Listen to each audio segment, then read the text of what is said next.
Special little quick live stream, everyone. This is what I've been waiting for.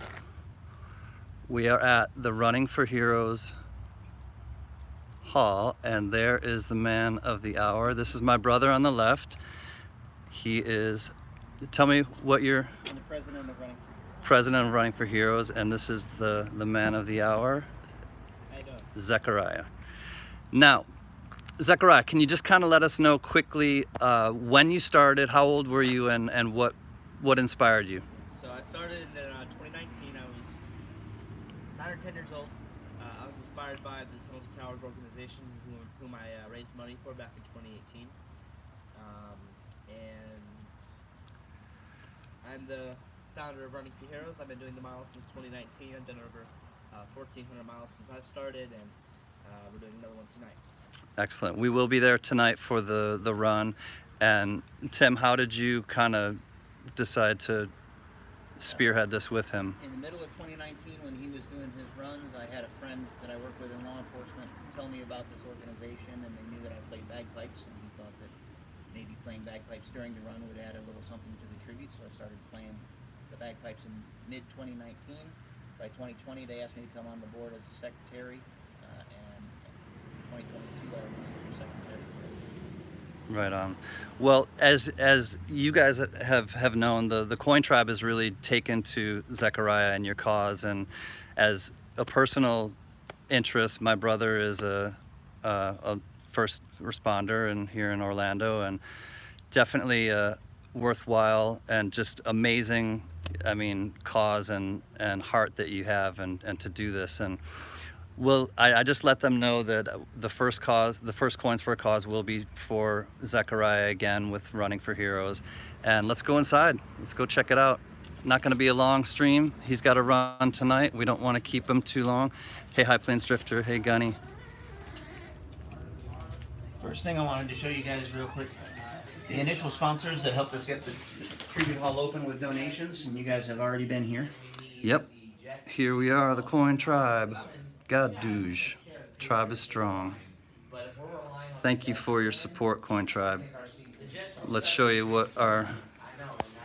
Alright, this is our tribute hall that we just opened officially in October of 2022, and this is where we honor the lives and service of all of the first responders that have been lost in the line of duty.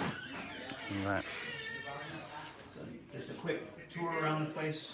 It started because of 9/11. He was doing races to raise funds for the Tunnel to Towers Foundation.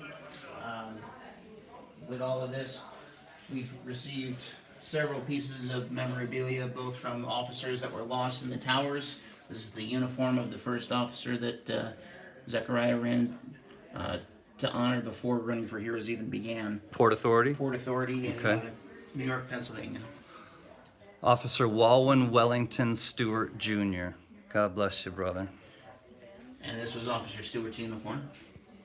We have several pieces of memorabilia from the World Trade Center, pieces of molten steel, aluminum, the bedrock, some of the glass from the windows, one of the rivets, and other things recovered from the site. That's a half penny from Jamaica. Yep, coin people definitely be interested in that.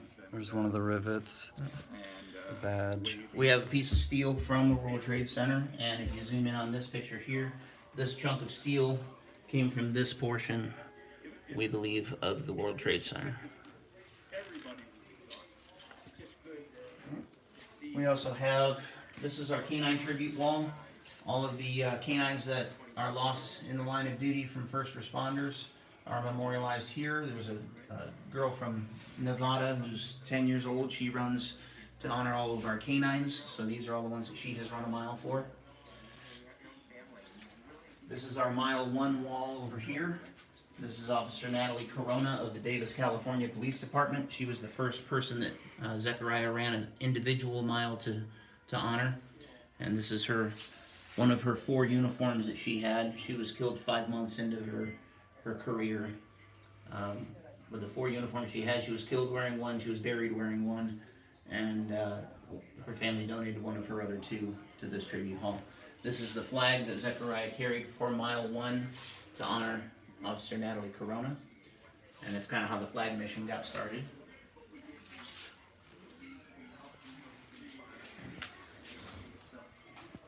This is still a work in progress. Unfortunately, it's always a work in progress. This is our firefighter section where we collect memorabilia from the folks that we've run to honor. We don't lose as many firefighters every year as we do law enforcement, which is a blessing in one sense, and we just try to honor them as best we can. We also have all of our runs that Zechariah does are all cataloged on his YouTube page, so they're searchable.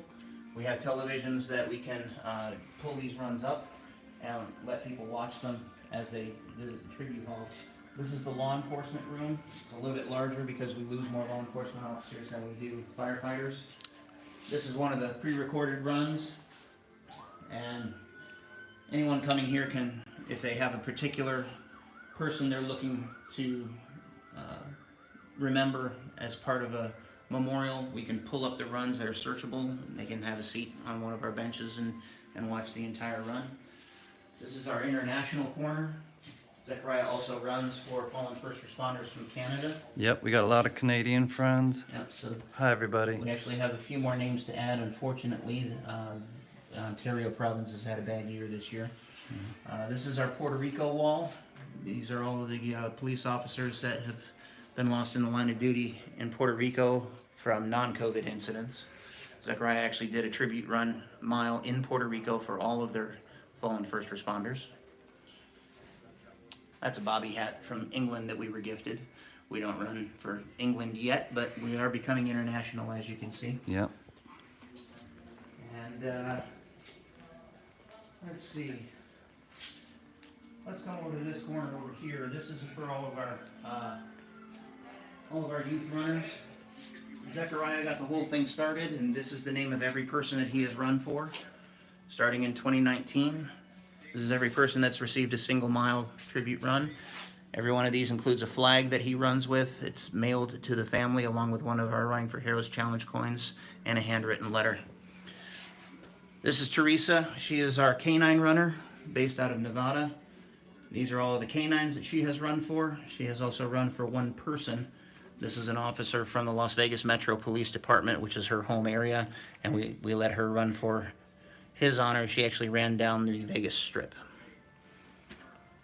We had a short-lived Running for Heroes military section, and these two board members of ours that are veterans or active duty were running for anyone lost in active duty or any Medal of Honor recipient upon their passing. We've tabled our military section for now just because we don't have the availability for them as runners right now. These are the other youth runners that we have. We have two runners here from Florida that share miles with Zechariah. This is Anthony from Texas.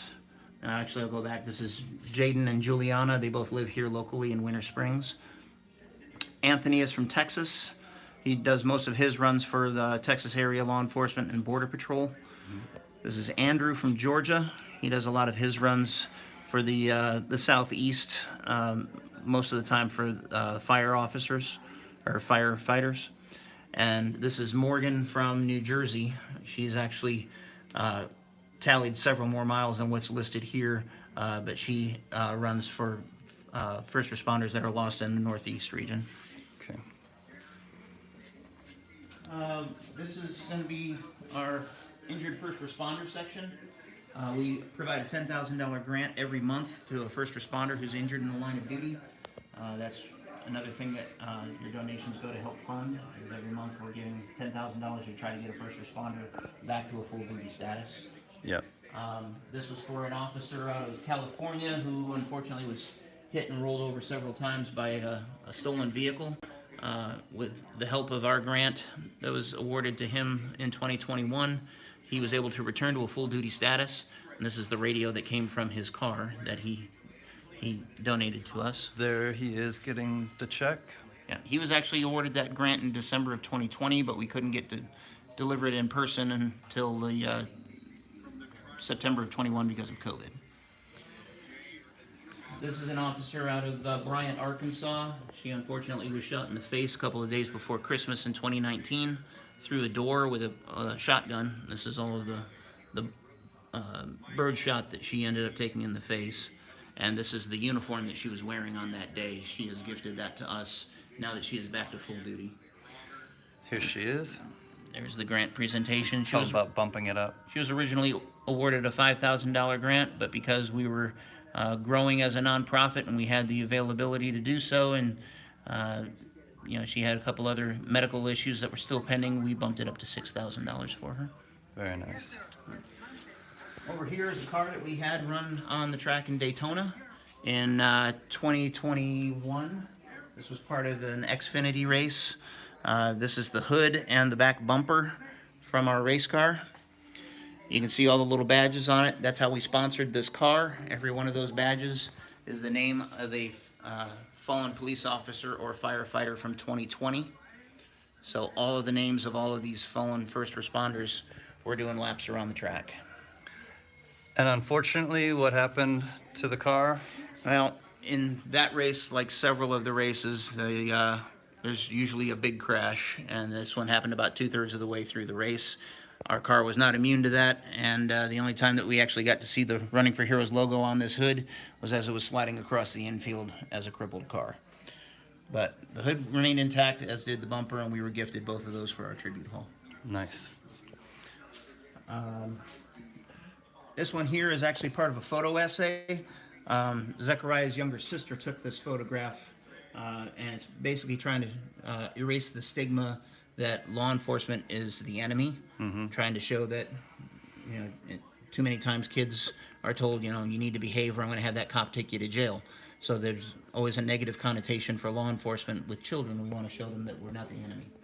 So we're going to stop this up with a bunch of pictures of positive law enforcement experiences. Yep. And the last corner we have over here is our mental health corner. Unfortunately, more first responders are lost every year to suicide than by all other causes on line of duty. And so here with our friends at First Help, we're providing literature and services that are available to first responders, ideally, eventually from every state.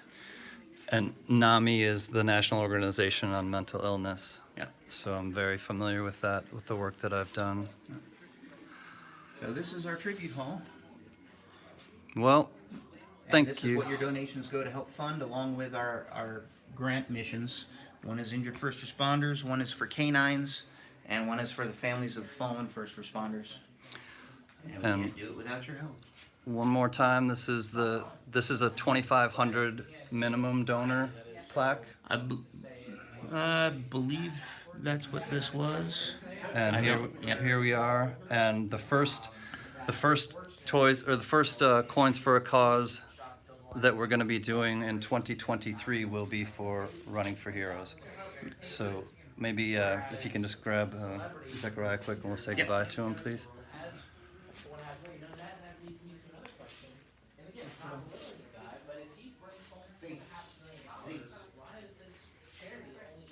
This is the book for people who are related to the fallen officers. This is the book for just guests. So we would just like to say goodbye and thank you kindly for your vision, for your compassion, and mostly for your heroism. Thank you. It's a rare thing in this world, and I like to end my live streams with count your blessings and not your problems. If you had one thing to say to the world, what would you say, Zechariah? Continue to support your first responders, lead by example, and continue to make a difference in your community. Absolutely. God bless you. Thank you so much, and we will see you again and send you a check in the next coming months. All right. Take care, everyone. Again, count your blessings, not your problems.